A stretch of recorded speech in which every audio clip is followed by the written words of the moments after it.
News 5 consumer team is constantly working to keep your personal information and money out of the hands of crooks. And this morning, I'm teaming up with the FBI field office in Cleveland for an inside look at the dramatic rise in complaints involving digital assets. So you might be wondering, what's a digital asset? Well, it's anything that exists in digital form and has value. Think cryptocurrency, which can be stored electronically and can be owned, transferred, or traded. Mike, in your time as a consumer reporter, you've learned a lot about cybercrime losses involving cryptocurrency. Yeah, and it's on the rise. Last year, the FBI logged nearly 150,000 complaints connected to digital assets, amounting to about $9.3 billion in losses. It's money that can be hard to trace, but I got to see firsthand how that process works. I was recently invited to the FBI, along with other local journalists, for a cryptocurrency boot camp. Here's something that you may not know about cryptocurrency. Every money move is tracked online. If you're a victim of a cryptocurrency fraud and you can give me an address that you sent money to, all of that information, every transaction after there is public, and I can follow that. This is the virtual roadmap that can sometimes help Special Investigator Milan Kasanovich with the Cleveland FBI recover money for victims of fraud. Can you click on that tab that says transaction?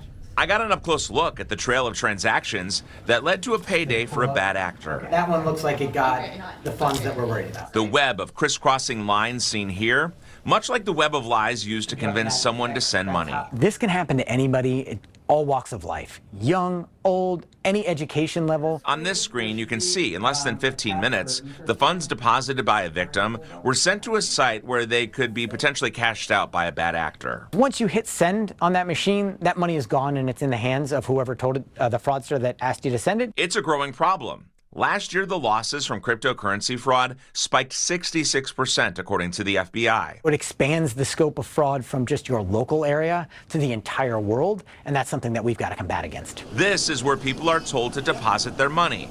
A Bitcoin ATM like this one at a gas station. If you saw somebody getting robbed on the street, you might try to help, but this is a more covert form of robbery. You may remember Sarah Scott, the Medina convenience store worker who has seen panicked people on the phone with a handful of cash and stepped in to help, to the dismay of the scammers on the other end of the phone. So they'll say, stop talking to her, and she's trying to stop you, and you really need to do this. In that high-pressure conversation, scammers pose as someone from a bank or government agency. That's cruel.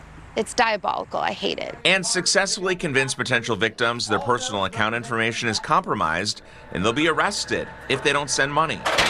No government agency is going to require you to go and pay money in Bitcoin. It just doesn't work like that. To help people pause before hitting the pay button, the FBI Cleveland just sent out these scam warning flyers to Northern Ohio businesses with Bitcoin ATMs. Take a second to say, hey, why is it that I have to go do this right now instead of taking a moment and maybe doing this another way?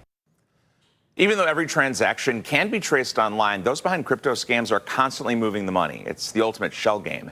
And if they cash out overseas, where most of them are located, it can be even more difficult to recover funds. However, John, it can be done. Over the past year in Northern Ohio, the FBI has recovered about $10 million for 40 victims. And I got to tell you, one of the things that I learned is a lot of times these scams start with a call or a text from a number you don't know, and then that's how they reel you in. So don't answer the call or respond to a text from a number you're not aware of. It's incredible to see, and thank God for people like the woman you talked Sarah. to. Yes. Yes. Stepped in and intervenes. Yes, she's doing her daily job, but then she sees something kind of, going on and she steps in, and it's helped people, has stopped it.